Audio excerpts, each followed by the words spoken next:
Hey guys, this is Daniel with PwnCNC and I'm here with my LongMill CNC controller hooked up to a VFD configured to run my 80mm air-cooled spindle right here. Now, I've worked closely with our VFD manufacturer to come up with a series of codes which you are absolutely going to love. Let's review what the machine currently does and what you guys are currently using the spindle and how you're able to control the spindle and the RPMs and the speed. And then let me show you the new way. Let's get into it.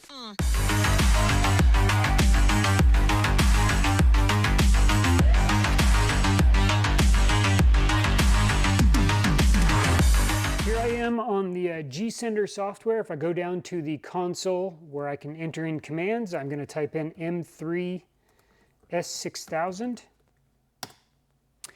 And you'll notice that the VFD does respond. It's showing a 100 hertz, which basically translates to about 6,000 RPMs on a 0 to 24,000 motor, which is what all of our motors are. Now, the controller is basically interpreting S6000 and it's appropriately adjusting the voltage going over the PWM and ground lines over to our VFD.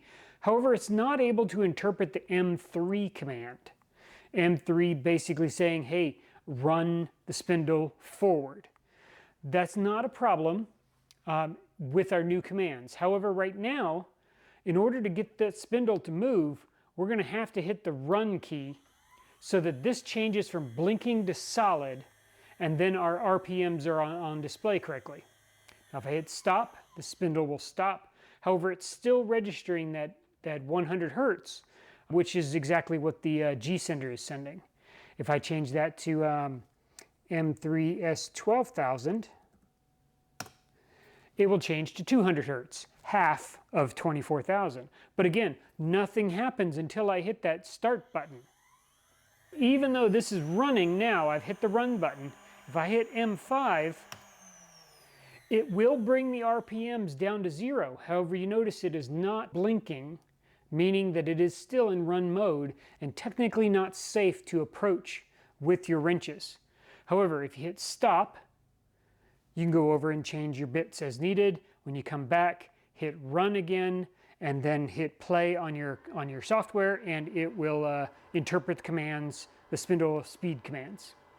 Let me show you the new method. Let's jump into programming first, and then we will jump back out and I will demonstrate the new functionality. Here we are zoomed in on our VFD, and let's do some programming codes in order to trigger our auto forward functionality.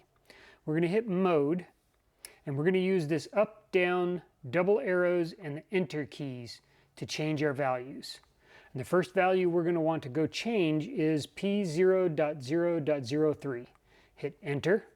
We're going to change that to a 1, and then hit enter again. Next, we're going to go to the P0004. We're going to make sure that's still set to a 3. It should not change, but just want to verify it. Next, we're going to go into, use this double arrow to go over to the first digit, and we're going to change that to a 2, which clears the rest of them. P2000. Hit enter. We're going to change that to a 0 and hit enter. All right, next code we're going to go to is we're going to use the up and down arrows, change it to P2.002, so 2002, hit enter. We're going to change this to a 21 and then hit enter. Next, we're going to change, we use our double arrow to go to that second digit, change that to a 2. Actually, that'd be the third digit. Fourth digit, 2, 2, 1, and 9.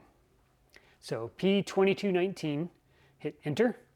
And by default, that's 3 volts, but we've got a 0 to 5 volt signal, so we want to lower that down to a threshold that makes sense.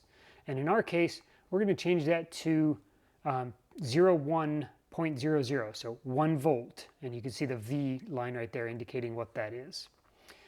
Enter in 1 volt and hit enter. Next, we're going to go to that first digit again, change that to a 3, 2, 0, 0. Then we're going to change this to a 00011, so basically 11. Hit enter. Then we're going to go to 3202, hit enter. This one's going to be 411, just like that. Then hit enter. Last one, we're going to 3207, hit enter. And this is simple, just change that to a 1, hit enter. Now when you back out by hitting the mode button, you're back at the blinking screen indicating that it is in stopped mode. So let's zoom back out and let's demonstrate what this does. All right, here we are back at our screen. Let me minimize my cheat sheet here. And then we're back at our controller.